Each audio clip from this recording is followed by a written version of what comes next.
Good evening, everyone. This is Good so evening. cozy. Just a few of us tonight, and I'm so glad you're here um, to talk about Daniel Smith's Shine Bright.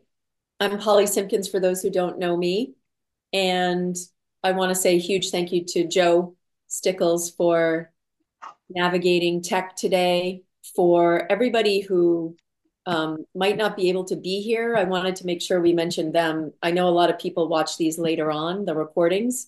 So thank you to everyone who's watching from home. That's why the beauty of this is that we, have the opportunity to watch these. And I hope you will check out mvyradio.org/book club. All of the past recordings of these gatherings are there, as well as my full audio interviews with each author. So it's pretty cool if you want to get to know one of the authors a little bit more. Danyel Smith has a plethora of information on the internet. She has a great Substacks. She has some incredible interviews, a moth recording she did when she spoke about her experience with Foxy Brown. So there's so much. Hi, Evelyn. Hi. Hi, John. Hi, Jen. Hi. And so just be advised that there's lots to look at on the webpage. But thank you to my MVY Radio colleagues, PJ Finn in particular, for supporting this project.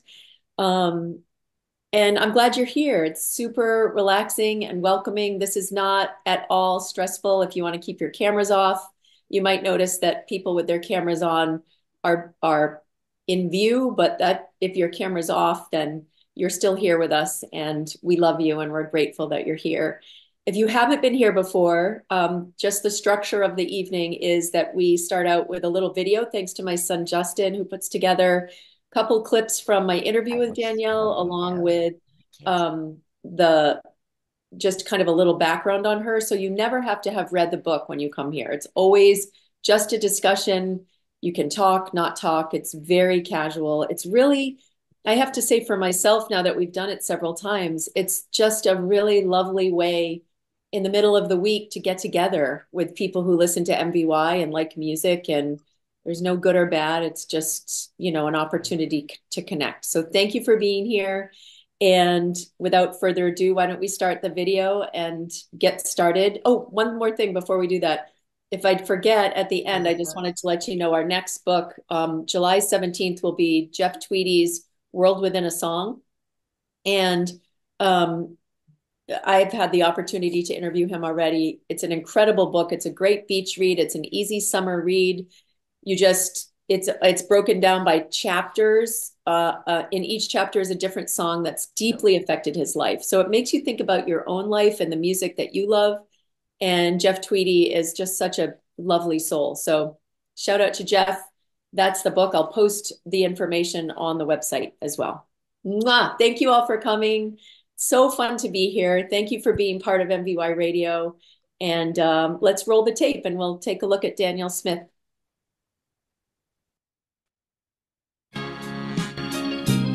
Danyel Smith was born in 1965 in Oakland, California. She began writing at a young age by keeping journals and listening to music on her family radio. She attended University of California, Berkeley, and went on to study in various capacities at Northwestern University, the New School, and Stanford. Danyel married her husband Elliot Wilson in June of 2005 in Los Angeles, where they live today. She is a journalist, podcaster, editor, and author who has been a voice of Black culture for over 3 decades.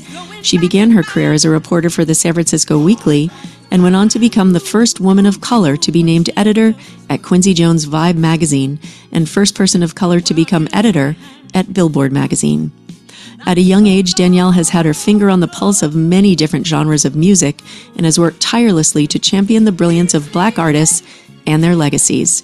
She is author of 2 novels and 1 memoir, as well as the host of the podcast Black Girl Songbook. Danyel's book Shine Bright, A Very Personal History of Black Women in Pop, is a combination of memoir and criticism that tells the intimate history of Black women's music as the foundational story of American pop. The book intertwines her own life story while highlighting the lives of many of the greatest musicians of our time, including Dionne Warwick, Whitney Houston, Janet Jackson, Mariah Carey, Diana Ross, Donna Summer, Aretha Franklin, and Gladys Knight. I had a chance to sit with Danyel recently and talk about her life and the musicians who have inspired her and have helped her become the groundbreaking visionary who from the very beginning has been a powerful force in the music world and beyond. Danyel, thank you so much for coming and being part of our MVY Radio Book Club here on Martha's Vineyard. So appreciative. I think you're out in California, is that right? I am in Southern California in Los Angeles.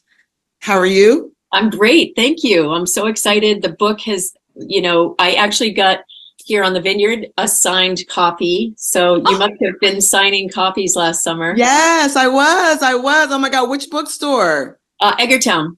Yes, well, I love that bookstore. I love that bookstore. I love the behind the bookstore. I love all of it. I have a quote from you. It says, "I'm committed to talking about Black people and women, not in summary, but in detail. The facts of Black women creating music is everything to me." And along with the detail of these stunning women in this book is your own detail. And I know Raquel, as well as the wonderful Chris Jackson, had something to do with that. So for those who may not know the story, would you mind sharing about how that process of you including yourself in the book came to be? It was such a process, and it took a lot of, well, let me preface it by saying that once the decision was made, it was great. It was great. But the walk up was like over boulders and burning coals. Like, I just didn't want to do it. And my editor, Chris Jackson, who's an amazing editor at One World Penguin Random House, we got to a certain path of my book and the manuscript, and he was like, this is really, really good. It's just, I don't know if it's great. And I would like it to be great, wouldn't you? And I was like, I would. And he said, you've told me better stories at the bar. Right. Than are in this book right now. He said, you're very busy writing an encyclopedia. And that's not what I bought. I think you're going to have to claim your space as a Black woman in pop music. You're going to have to write about yourself and tell your stories. So then what I said was, well, if I'm going to tell the stories of myself as a Black woman in pop music, then I have to tell the story of myself as a girl who fell in love with music. Because that's really where the joy is. That's where the commitment comes from. That's where the love is. Just moving into the Dixie Cups, the first Black group to hit *1, going to the chapel, big deal. And I love how you dovetailed the interview with the Hawkins sisters and talking to them about, as you say, segregated times. People don't talk about that enough, and the music that comes out of the segregated times, and them telling you the story of the screen. And I love, one of my favorite things and I mean, you have such an incredible history as an interviewer, but the way that you said to them, I know I'm asking stupid questions, but I don't know. So help me understand. And then you dovetailed that with the experience of Tuesday nights and you getting all excited to go out and understand it, like that kind of the dawning on you and your grandma helping you understand that. But if you don't mind telling the story of the screen and during your interview and how they explain that to you. Yes, it was an honor and a pleasure to speak with the Dixie Cups, 2 of the 3. Rosalie and Barbara Ann? Yes, and there's only 1 left now. So just a treasured moments in my life, and also because my family because I'm a family that's mixed race with Black and Filipino on the other side. So on the Black side, it's New Orleans. So I was very interested in talking to also them just because of that connection that I have to New Orleans. But I've always been interested in why Black pop, especially from that era, sounds quite as pop as it does. Why it sounds quite so aspirational. Why the amazing sort of Black vernacular in some of the cases is absolutely missing. Mm-hmm. So I wanted to know, like, was there a plan? Like, were you all colluding and decided that this was just the way it was going to be? And it turns out they basically just wanted to get out of the ghetto, and so in order to get out of the ghetto, they had to sound like what was on the radio. So they made themselves sound like what was on the radio. Mm. Because when you're raised in a situation where you can only go to the museum on certain days in New Orleans, it's only open to Black kids on certain days, Black people on certain days, you don't want that to be your reality. So when they were telling me about that, and you could tell that it still hurt them, this only being able to go to the museum on certain days out of the week, one day out of the week, and being able to buy a ticket for the circus, being able to afford like a front row seat to the Three Rings, but having to sit in the nosebleeds, because that was the Black section. They and their mother did not like that at all. So then I just started saying, have I ever really talked personally to someone who was really living in segregation? Because my family had already migrated to Northern California. And though Northern California, without a doubt, has its problems along racial lines, there was not the legal, segregation that there was. There was some customary, but not the legal. And so I said, what was it like on the bus? Were you really sitting at the back of the bus? Because you always hear that. Right. And in my imagination, there was a Black section at the back of the bus, where maybe it was like the last 4 rows of seats, and that's where the Black people could sit. And I pretty much said that to them, and they were like, that is not how it was at all. And I was like, well, how was it?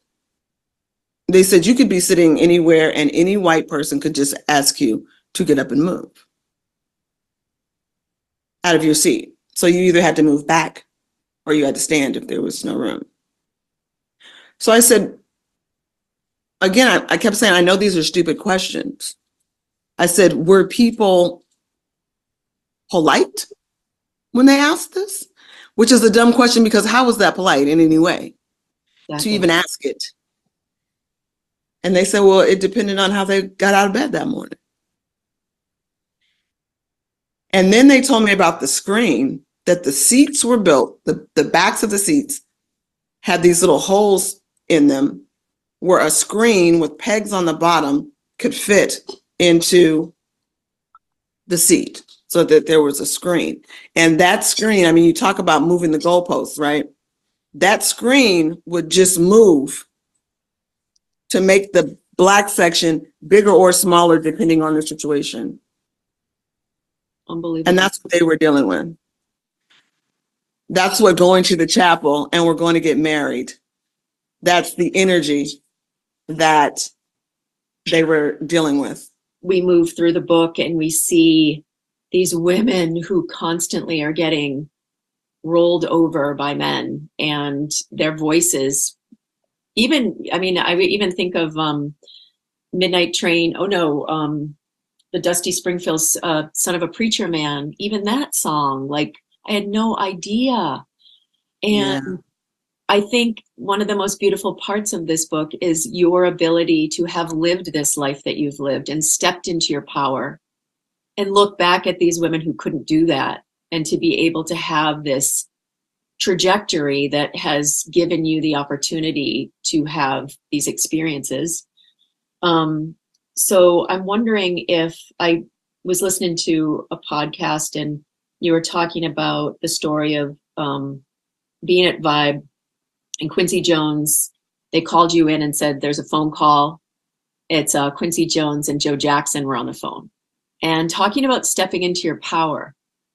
Could you just tell us about the Janet Jackson story and who was going to write it? And you're here on the phone with them. And how did that go?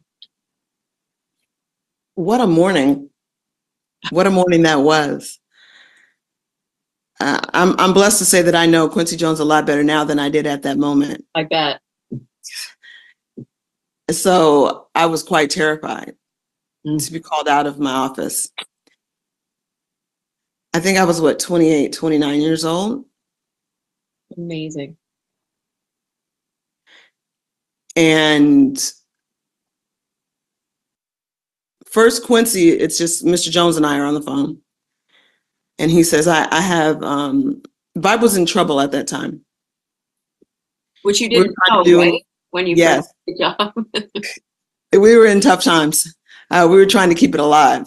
And Mr. Jones says, well, listen, we had to get Janet on this cover so we can sell some magazines. So I have Joe Jackson, who of course he'd been friends with for years, the late Joe Jackson, and said he wants to talk about the situation. And so I said, okay. I thought in that moment that he said, we're going to invite, and this is so long ago, this is when you could like click people into a three-way conversation. Do you remember those days? on a hard line. Totally. On a hard line. And so he goes, no, you're going to be on the phone. You're going to, I'm going to talk, but then you're going to have to talk. I was really like, this is really my job. I'm a grown person with a grown-up job at a grown-up music magazine, talking to legendary people in this business. Take a deep breath, Danyel. Get it together. So the conversation's kind of going on and negotiations are being had, and I'm really being kind of quiet. And finally, it just came to the point where they were saying who was going to write it, and I said, I'm going to write it. And Joe Jackson was like, wait, who are you again? I don't think he was necessarily clear on the fact that I was music editor of the magazine at that time, or I might have been editor-in-chief. He might have thought I was like Quincy's assistant or secretary. He said, why would you write it? I remember, why would you write it? And I just said, because there's nobody that knows more about her probably alive on this earth right now than me. I said, I don't know who else went to a Jackson 5 concert as their very first concert on their 7th birthday at the Circle Star Theater in San Carlos, California, where Janet Jackson opened with Randy. And I saw her in the Mae West costume and decided right then and there that she was going to be my favorite for all time. I said, I don't know if there's anybody else who was Black and the exact same age and raised, and a woman and raised in California and went to high school in Southern California, so also knows a bit about that part of her world too. I don't just know about Control. I know about the first 2 albums that came out. I know about her being on Different Strokes. I know about her being on Fame. I know about Good Times. I know about all of it. So just like basically, I could just feel my confidence rising with everything. Sometimes you got to say your resume out loud. Do you know what I mean? Yes. Got to put that CV on Front Street. And so by the time I got to the end of my little spiel about it, I very much felt like, as a matter of fact, who else is there? Like, I had convinced myself quite along with everybody else. Like, who else is going to bring all that to the table? Yeah. And so I interviewed her that time and 3 more times, and all the other 3 times at her request. So it's a great relationship to have. I'm privileged to have spent the amount of time with her as I have. She's the most precise combination of delicate and strong, probably that I've ever been around. Stories that we decide to run or not run, that affects people. A word in a sentence in a paragraph in a piece, it matters. Now, it doesn't matter to me so much that I say, well, I'm going to edit myself to make people happy. But what it does make me do is say, I take my work this seriously because people take what I create this seriously. Mm-hmm. So there can be no slapdash. There can be no excuse. I have to do the absolute best work that I can do so that I can stand up for it every time. I heard you talking to Questlove, I think, about Quincy Jones and how he said it's a vibe is a celebration. It's also an interrogation. Yes. If we don't interrogate, no one's going to trust us with the celebration. The trust. Come on. That's why Quincy Jones is Quincy Jones. Amazing.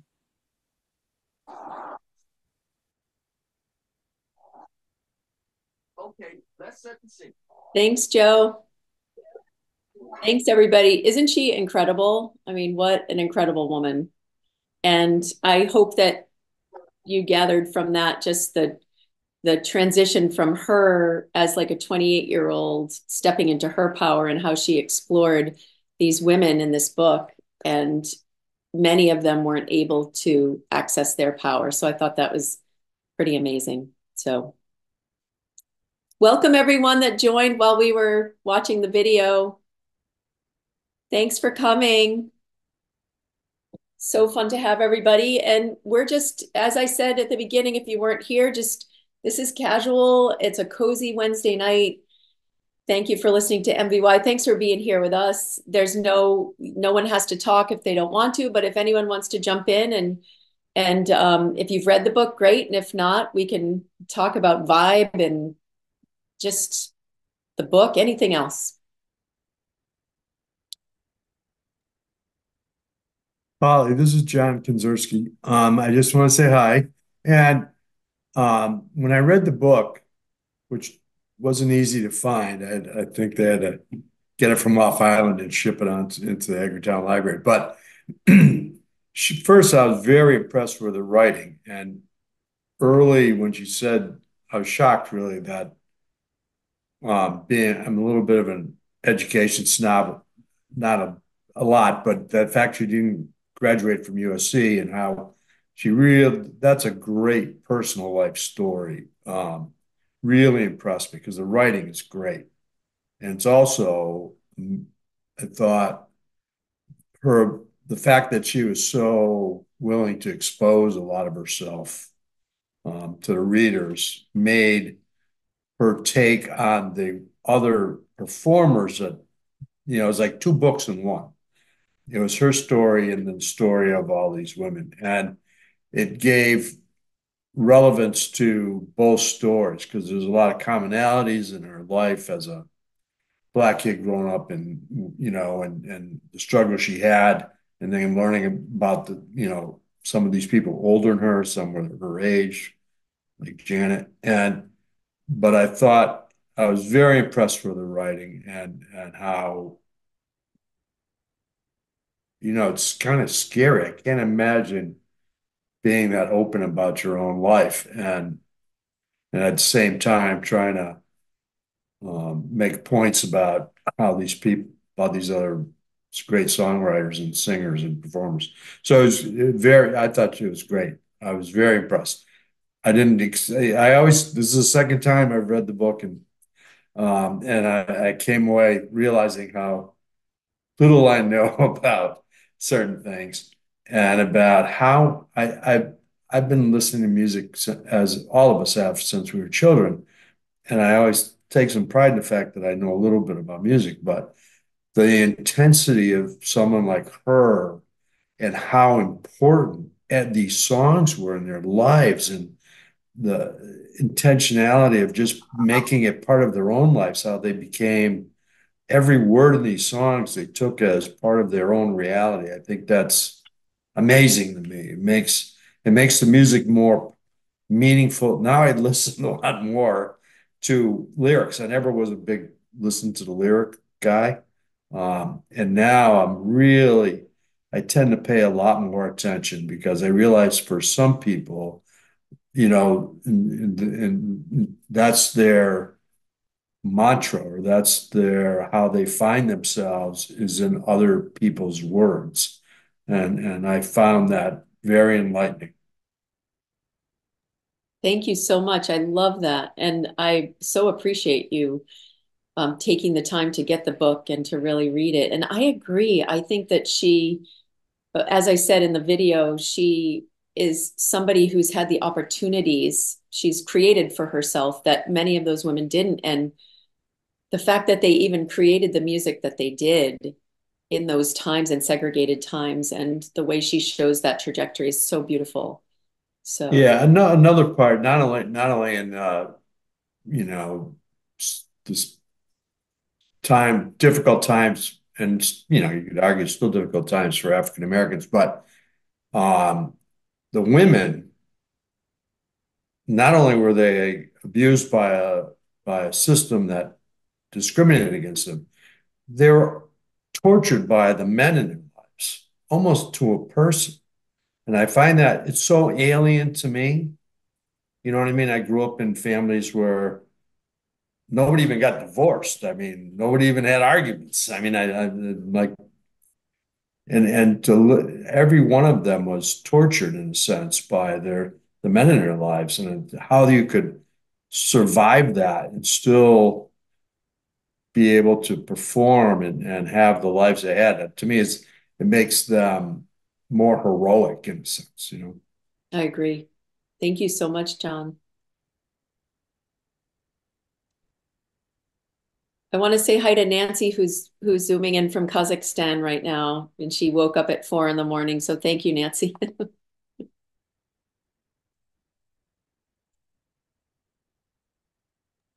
Nancy wins the dedication award of the group. 4 a.m. for book club. Could have just caught the replay. That's exactly what I told her. That's what Polly said, but I missed the last one, and the first one was so great, so I wanted to make sure that I had just some technical issues. Sometimes the internet's not so good over here, so I will have to rewatch the interview.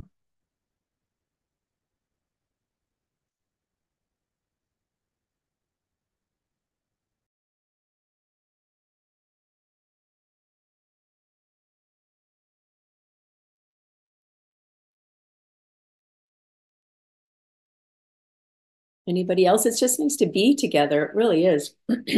Wondering if anyone had, and if you didn't read the book, that's why it's fine that you didn't. She covers so many artists. Wondering if anybody had any favorite chapters or any artists that resonated with you that were in the book, or that you know of that were in the book. I don't know that I had a favorite chapter. I'll have to think on that a little bit. I find I like to fancy myself a pretty big music fan and know a lot of artists. I was really surprised by how many artists this book introduced me to. And of course, she works in the music industry, but that was a real delight. And building on what John just said, I'm always in such awe of the talent of all of these artists, and certainly have been aware of a lot of the struggle they've gone through. This book just surfaced that in such a different way. Just I can't, awe is not the right word, to be able to have that level of creativity and commitment in the midst of so many challenges, societally, personally, families. It's it brings so much more meaning to the music that they are putting out. Yeah, I agree. It's so inspiring. And also Danielle shared herself and continues to, as I said, she has so much content out there, and she's writing for so many different publications now and championing these women in our culture today and back then as well. And I think that, as I said at the beginning of the interview, she has dedicated her life to shining light on women, especially, but just Black culture. And she's just been in a position where she can. So it's pretty inspiring. I so agree. Well, and she spends so much time in the book putting a focus on the struggles that the artists she discusses overcome. Hers just, my God, I'm just, I could never be that forthcoming in a book myself, but to be that open and that transparent, and to see, like you said before, Polly, the opportunities that she created for herself, Mm. and how she, I mean, it was an escape for her and the artist too, right? And I really liked the way she intertwined her story with the artist's story so that you could see the escape that music was for them. That's right, exactly. And that the reason I included that part about her and Quincy Jones and Janet Jackson's dad is she was scared. And some of those, she's been in rooms with some really powerful men, and she has really, I mean, she's such an inspiration in that way. So, so agree. I asked her to come, by the way. She's in a writing residency right now, kind of off the grid, so she wasn't able to. But she was grateful we're reading the book. Okay. Can't wait to see what comes of the residency. Hi, I just wanted to say I just started the book because it took me a long time to get it through the Osterville Library. But from what I've gathered so far, just from today's reading, I love how her mom always had the record player on with all these different musicians on it. I just think her memories of that, it's really cool. All different. I don't know all of those musicians, but some of them, of course, I were recognizable. Thank you thank you for working to get the book. And I didn't realize it was so difficult to get.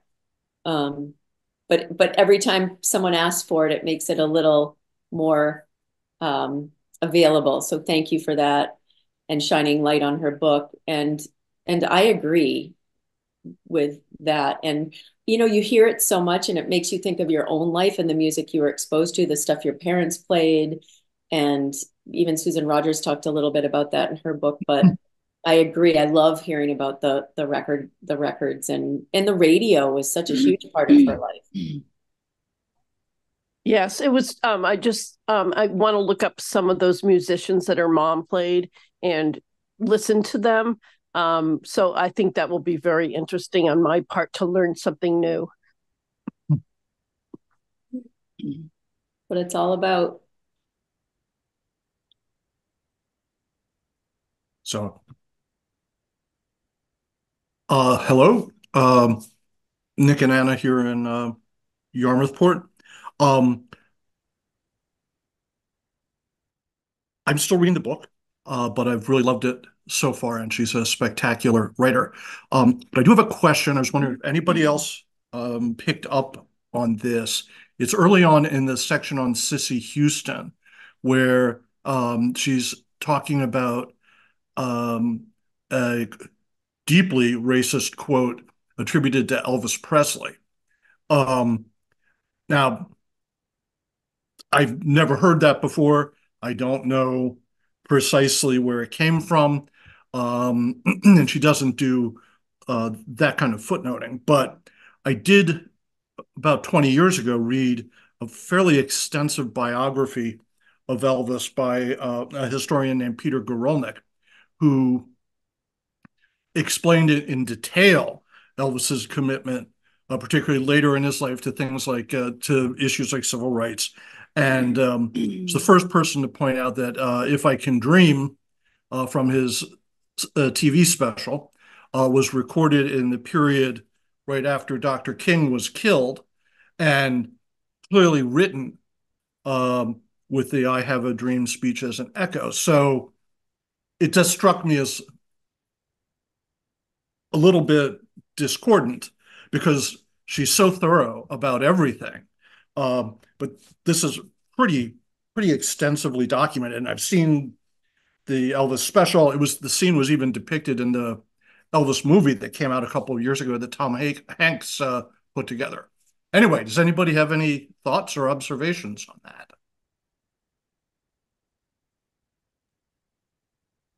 No, but thank you for bringing it up. I'm writing it down now, and I'm very interested in it because you're right. She is so thorough, but you also sound like you're quite thorough as well. Well, I mean, I remembered it because when I started the Elvis biographies, I kind of, thought he had been a man of his times, so to speak. But Goronick kind of debunks that, and points to any number of instances, not just with the black musicians that he uh, admired, but also collaborated with, hired, and so forth. And then this one very dramatic instance. This is the second volume, and called Oh my gosh. "Endless Love." Wow. Careless Love, I'm sorry, about the latter half of his life. Like I said, it just struck me as a little odd. I hear you. Thank you so much for bringing that up. I'm fat now. I have to go back and reread and do a little research. I can't believe you must be a huge Elvis fan. But definitely a big rock fan. I guess I'm not that huge an Elvis fan, Just interested. I but know. you I'm the can't same, really, you've got to know him, you know? for sure. Maybe it's possible that he changed. I was thinking that exact thing. He could have changed. I, People if I did. may, I noticed the same. That part of the little thing in the book stuck out to me too, because in my own mind, I had um, a different kind of more akin to your feel about who Elvis was growing up in Memphis.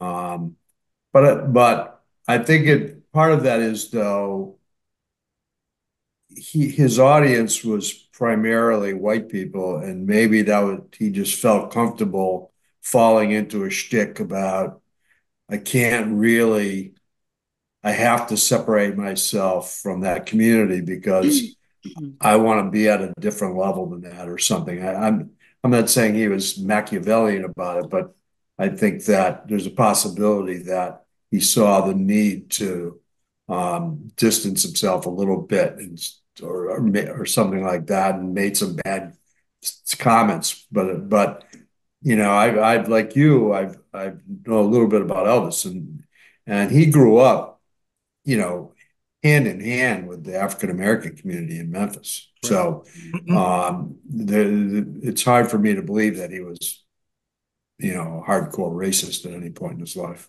It could also be Colonel Parker's influence. Well, Colonel Parker might have had a lot to do with it. Right, exactly.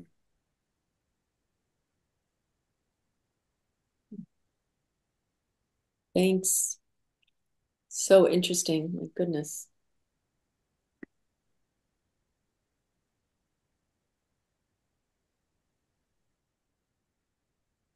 Hi, this is Maggie in Portsmouth. Um, I really did like the book. I was able to listen to the audiobook. Also, I do have to apologize for my technical difficulties when I thought my phone was muted and it was my dog that you could hear throughout the No interview. problem. A little mortified, but I managed to stay on despite that. No, we're But very casual here. No worries at all. again, my apologies for that. But one of the main one thing that I took from the book that really stuck with me was talking about the sweet inspiration, who I guess were backup singers to a number of different artists like Dusty Springfield and Jimi Hendrix and Van Morrison, and it goes on and on. And what really struck me was, these voices that I had heard throughout my entire life, never knowing who they were.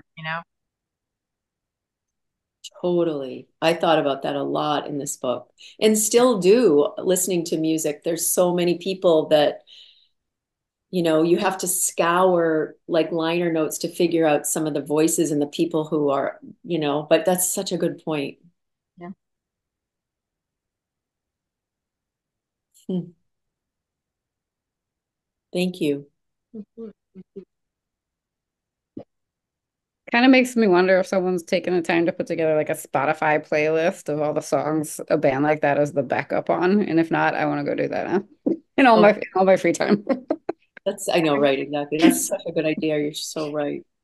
Did enjoy the Spotify playlist for the book that went along with it. That was a lot of fun too. Yeah, I was hoping you would get a chance to listen to it. It's so diverse and beautiful, and I loved that one that I posted. She put together Danyel herself, so um, I love that. It's amazing, and thank you for reading it and for making the time.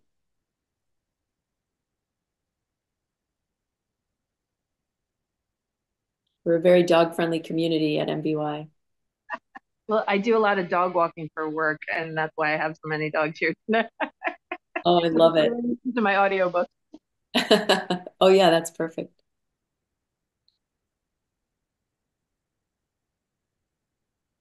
I was saying at the very beginning, our next book is Jeff Tweedy's book, World Within a Song, and also amazing playlist. I love when they have good playlists to match the books. Yeah, it's a real personal look into someone's head.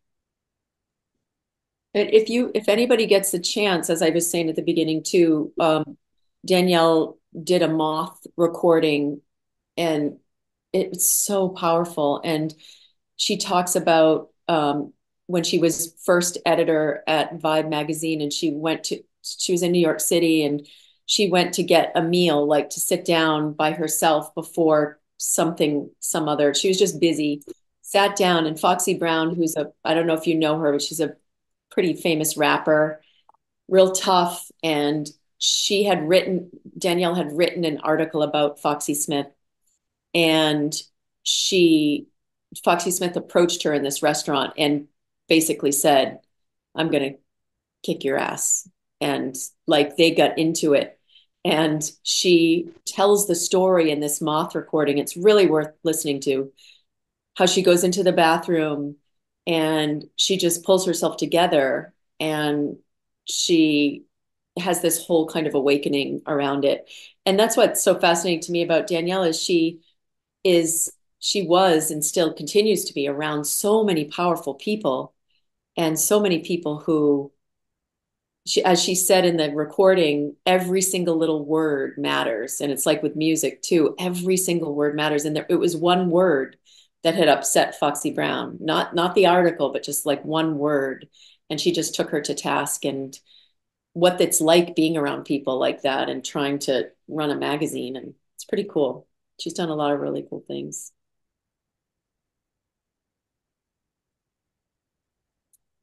And yes, somebody asked for the next book, World Within a Song. Jeff Tweedy. So good.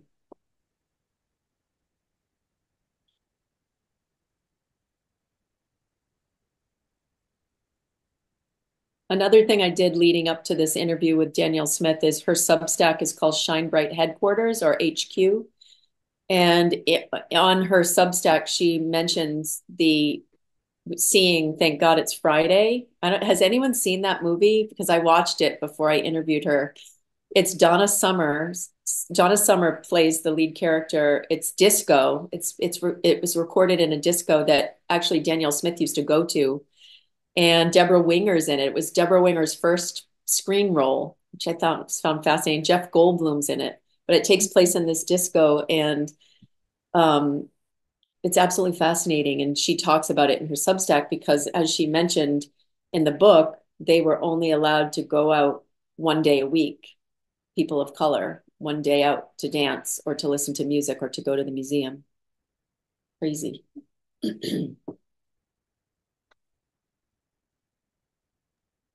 And not to go off on a tangent, but because you mentioned Donna Summer, MVY listeners have heard Johnny Swim, and one half of Johnny Swim is Donna Summer's daughter, Amanda Sudano. Is that right?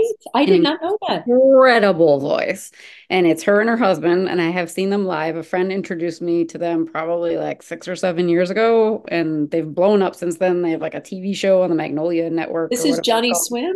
Mm-hmm. Oh my gosh, I didn't know this. If you ever get a chance to see them live, their chemistry is out of this world. I haven't seen them in a few years. The pandemic made concerts hard, and I live on the Cape, so I'm farther from things now. But yeah, she is just incredible. Wow, I had no idea. Thank you so much. Sounds a little bit like her mom, but it's a different style of music. But you can hear it. Thank you. Putting it on my list. Has anybody seen any music lately? I know that's always fun to hear about. I was walking my dog this morning. Someone told me they just saw Norah Jones at MGM at Fenway a couple days ago or last week. They said it was amazing.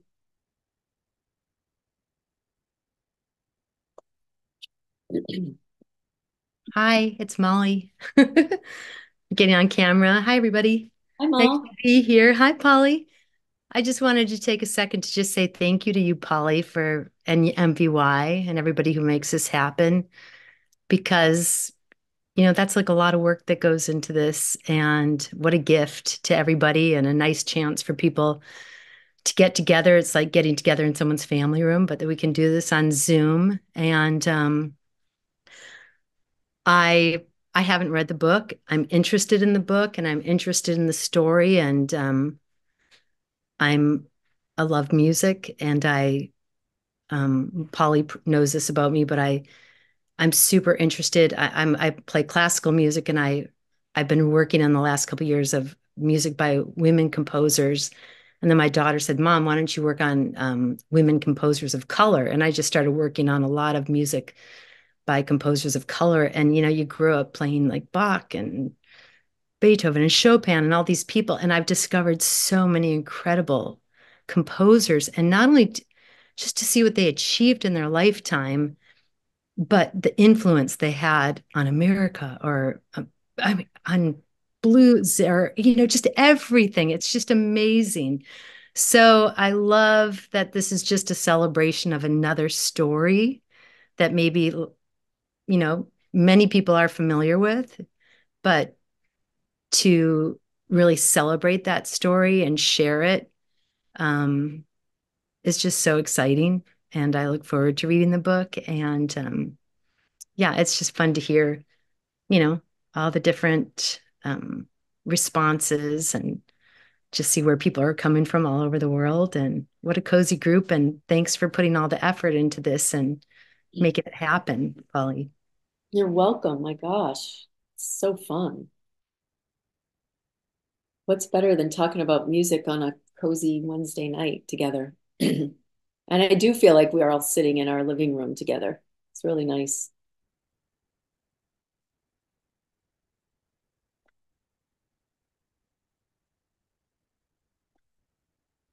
Anybody else? It always goes by so fast.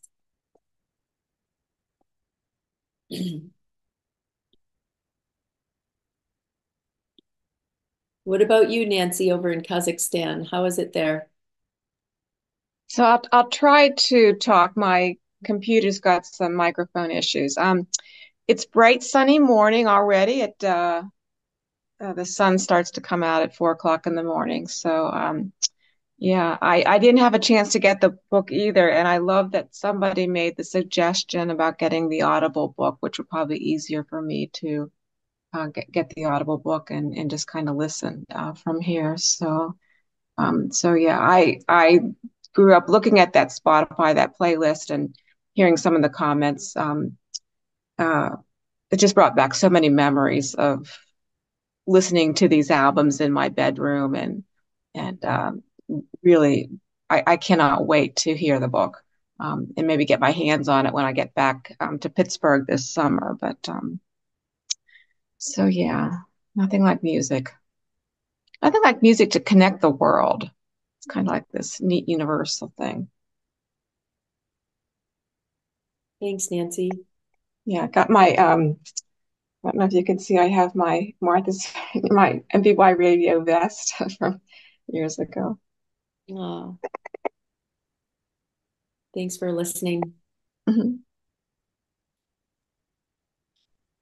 Actually, I just have a question. My wife was just asking me, but if you get an audio book, because one of the things, the two books I've read so far, it was the first time in my life I was, as I was, I tend to listen to like jazz in the background when I'm reading, and I would actually I'd go on Pandora and find the songs that they're talking about so I could listen to them. And it really made everything more real. But my question is, if you in the audiobooks, do they play any of the music that they mention, or is it just really Danyel just reading the book, or however it works? I don't do audiobooks, but It's a good question. Who I don't know who's listened to it. I know, like, for example, Last Chance Texaco, which was written by Ricky Lee Jones, she plays her music in it. So I don't know if it's different for an artist who's written a memoir and is a musician, But did anyone notice that with the audio version of this? Sorry, just figuring out my technical difficulties here. This book did not stop and play the music, although I wish it had. Some books, I've found that many don't. I think it's probably for copyright issues, but I know I read Bono's book, and he played music throughout, and that really made a difference. I listened to that too. Amazing. And I read it. Surrender. So Yeah. good. Oh my gosh. Yeah. But it really meant so much to be able to hear it does.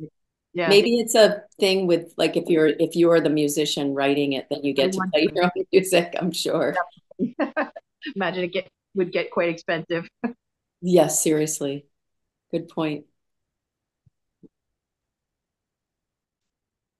It'll be interesting to see with Jeff Tweedy's book if the Audible version has him playing his music on it. Oh yeah, that would be awesome. So good. Polly, what was your favorite part of the interview? Like what stuck out to you, or what have you carried with you the most? Oh, that's a good question. Gosh, she inspired me so much as, just even being a white woman who, in my 50s, like she inspired me just by the sheer force of nature that she is, and sitting talking to her. She was so open. She loves Martha's Vineyard. And I loved hearing about how she just stepped into things. And that Quincy Jones story is one of my favorite stories because she just went for it. She said, you got to get yourself together. You have to figure this out. This is serious. And she did. And I think that's my favorite part of it was her candor and her willingness to just share her story and step into her power. It was super inspiring. Yeah, in the audiobook, there were times where you could hear her getting choked up and really reading about her very personal history and her family history. And, you really felt the emotion in her voice. Yeah. Yeah, she's super powerful that way. She talks a lot about her sister in the book and their connection. And in the interview, she talks about how her sister's I think a first grade teacher now in LA, and she's moved back out there to be closer to her because they were pretty tight.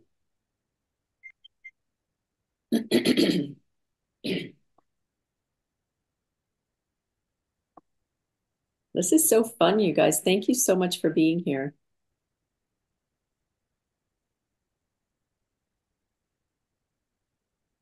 Thank you. I think this was my favorite. I really did like the this is what it sounds like. I really enjoyed that. But second to that, this has been my favorite since I discovered the book club. Oh, thank you so much. Yeah, I like hearing what our favorites, and not everybody it's not everyone's cup of tea, and that's what the beauty of books is. Everybody's different and everyone likes different things, and especially when you're talking about musical genres and music, it's just everybody, so I appreciate you all coming to it and opening the book up and seeing how it affects you and then being able to talk about it. It's such a treat.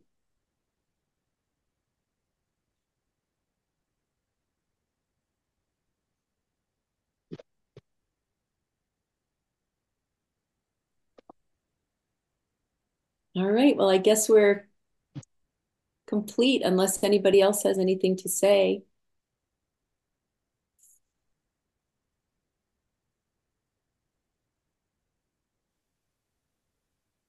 I just mentioned if anyone is not already signed up for the newsletter for our book club, if you want to be updated on our bi-monthly book club, you can put your email in the chat in this Zoom call. We're going to save the chat at the end, and then we'll be able to add you to the email list. That's a good point, Joe. Thank you. And I'm always available, Polly at MVYRadio.org, if anybody ever wants to write and ever has questions or anything like that. It's a huge honor, seriously. And to be a radio station and then be able to connect to people in this way. It's really special and much, much appreciated because we love you all so much.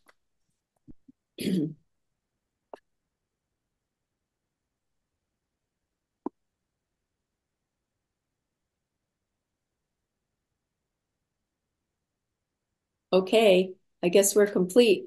Thank you all so much. Thank you, Okay. Polly. Thank you. Thank you. And Thanks, don't Polly. It forget was World fun. Within a Song. It's an easy summer read. I was thinking maybe it might be too much in the summer to have a book club, but I think it's easy and it's July 17th. I think it'll be a nice book to connect on. Super talented guy, that's for sure. Well, we all should be reading in the summer, right? I know. I agree. It's a good point. And we're all such music lovers that what's another music book to add to the list? We should talk about that sometime next time, like you talking about the Elvis autobiography. Well, it sounds like there's 2 volumes, but I'm so interested in any music books that you find interesting, and it's a wonderful genre of literature, I think. On that note, not books, if anyone has listened to Julia Louis-Dreyfus's Wiser Than Me podcast, it's the 2nd season, and like so far out of the 3 or 4 episodes, it's several musicians, and it's very, very good. The whole thing, both seasons so Right. far, very, very I good. agree. She just the Patti Smith one was Mhm. very amazing. They were crying. I know. It was beautiful. She It's did a really great job. beautiful. I so Bonnie agree. Raitt. Yes. And then I'm blanking on who the third is because I haven't listened to that one yet. Yeah, she's great. It's a great podcast. Good Well, tip, Jen. Thank you. to get back to Danyel, one of the things I found, she's a really good journalist. And when you read whether there's 1 or 20 biographies of Elvis, everybody spins it different, right? And so one of the interesting things I saw on that, we all probably watched like the Ella Fitzgerald biopic, and she was basically addressed that and said a lot of that's bullshit, and or tried to sanitize her life, or so not only is it important that you read these things or try to educate yourself if you care about the story, but that you realize the perspective of the author and the publisher and the record, the probably the people that owned her rights. So there's a lot of, to get a story requires a little more research than just reading a book, right? Mm. So the gentleman was on earlier about Elvis, you got to read a few things. And even then you're going to come away with a lot of different, it's like that thing about the people trying to, blind guys trying to figure out what an elephant is. There's that parable about that.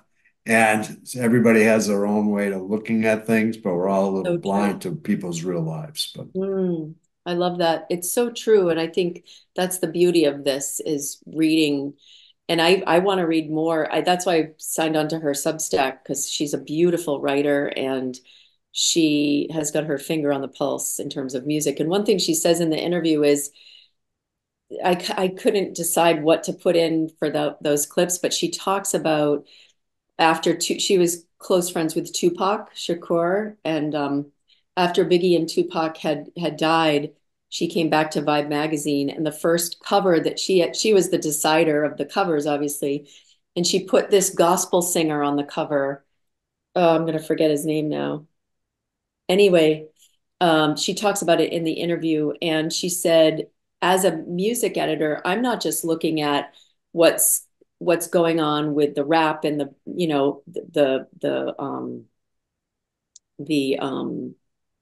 R and blues charts and all of that. She said, I'm looking at country, I'm looking at rock, I'm looking at everything, because what it does is it tells me what's going on out there, and it gives me a better sense of what is happening in the music industry. And I love that about her, because she's very much like pulling from everything all the time. And she ended up putting this gospel singer on the cover because she said that's what people needed. And never had there been a gospel cover. on Vibe magazine, and it was like one of the most popular covers. And all of the people in her team said, it's gonna be a flat cover. Don't do it.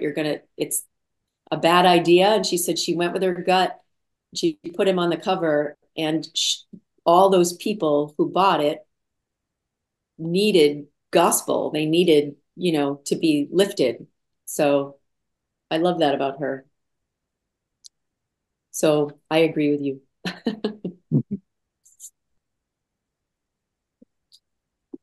Okie dokie. It's 8 o'clock. All right, thanks. Thanks, Polly. Thanks Thank again, Polly. you so Take much, care. everybody. What a wonderful, cozy group. Bye. We'll see you next time. Thanks for coming, Nancy. Hopefully you can go back to bed. Thanks, Joe.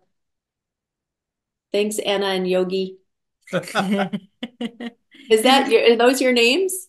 No, and Nick. Yogi's the dog. Oh, that's what I thought. So it's Anna and Nick.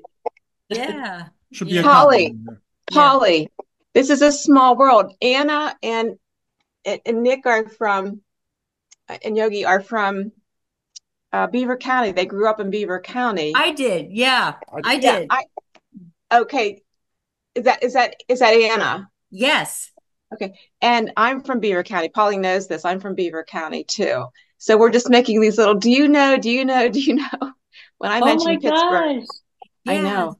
So I graduated in the 80s too, but I went to Center High School, not Hopewell. Okay. So I wouldn't have known your college roommate, but it's just it's a small world. Yeah. So I mean, Paul, you have to understand how crazy this is. Like there was only, at least for me, for my high school graduating class, there was only like a core of people that, as we said, jumped the fence and escaped Beaver County. And I mean, like honestly, like most people just grew up and they stayed there.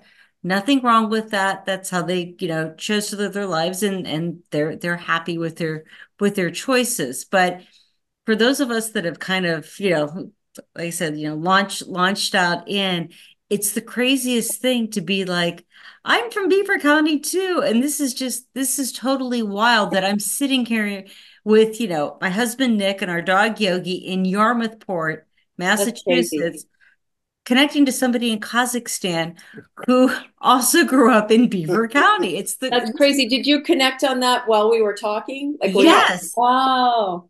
Yeah. When I said I'll be back in Pittsburgh and I'll get my hands on the book, she said, "Oh, I grew up in Beaver County," and then we started making these connections. Oh, I love it. Oh, that's so great. Yeah. Literally a small world. Polly has a almost Beaver County connection with your husband is from Steubenville, Ohio, which is just down the Ohio River, more or less. Yeah, that's crazy. Yeah, his whole family's from there. Wow. Mm-hmm. So you guys froze for a second. So where in Ohio? Oh, Steubenville. My husband's family's from Okay. Oh, okay. My father was from Steubenville. Okay, Nick's father was from Steubenville. Oh my gosh. That's crazy. They probably know each other. Yeah. Well, I don't know. My father's dead now, but he would be like 94. So yeah. Right. Hook is a family name. Yeah, Hook is the family name. That's true. In Steubenville, yeah. It's just crazy. So like I said, it is odd to run into somebody from Beaver County once you leave the immediate Pittsburgh area. So this is just, I love it. It's so great. It's so small. Yeah. That's the beauty of music. Music makes the world smaller. It really connects. Wait. Okay, so here's a rock and roll moment. Nancy, do you remember Donnie Iris? Well, yes, I do. I do. Donnie Iris, or as the natives say, Donnie Iris. Let's go down. This is like Pittsburghese. Let's go downtown and see Donnie Iris and that. How'd I do, Nancy? Was that good? Did I get it? Yeah, that's good. The Jaggers. Do you remember the Jaggers? Yes. Yeah. Yes. No, I mean, no, seriously, this was like, there we go. They're playing at my 50th. I had my 50th class reunion, my high school 50th. I Oh my graduated God. from Blackhawk High School. Blackhawk High School, yeah. The So, Jaggers. oh God, so wait, who did I know from Blackhawk? I like from Junior Miss, from the Junior Miss pageant. Her name was Julie. Oh, I forgot her last name, but like this was like the hot ticket for, I remember Donnie Iris played, his daughter was about the same age, and Donnie Iris played at her prom, at Blackhawk's prom. And that was like the hot ticket in Beaver County for that prom season was to get to go to Blackhawks prom. So did you, Nancy, did you attend that prom? I graduated in 1974. I was the first graduating Okay. from the Okay. Blackhawk High School, the new high school. So we were the first graduating class. Okay. So Okay. So, all right. We but bored maybe my niece, but Yeah. probably my cousin Lisa Namath probably did. So this was so great. All right. We've bored all of you guys with like No Beaver worries. County stories. No Sorry. worries at all. We're glad Just that you having fun connected. here. Hopefully we'll see you. both. Yeah, See, thank you hopefully, both for Polly, coming. I'm trying to get to the vineyard for at least just a weekend this summer. So we'll see. Oh, well, we'd love to see you as always. Okay. Great Bye, for everyone. coming, Nick, and you too, Anna. And Bye. Joe, you're the best. Bye. Thank you Good to so see much. everyone. Okay, see you soon. Bye. Bye. Bye. Bye.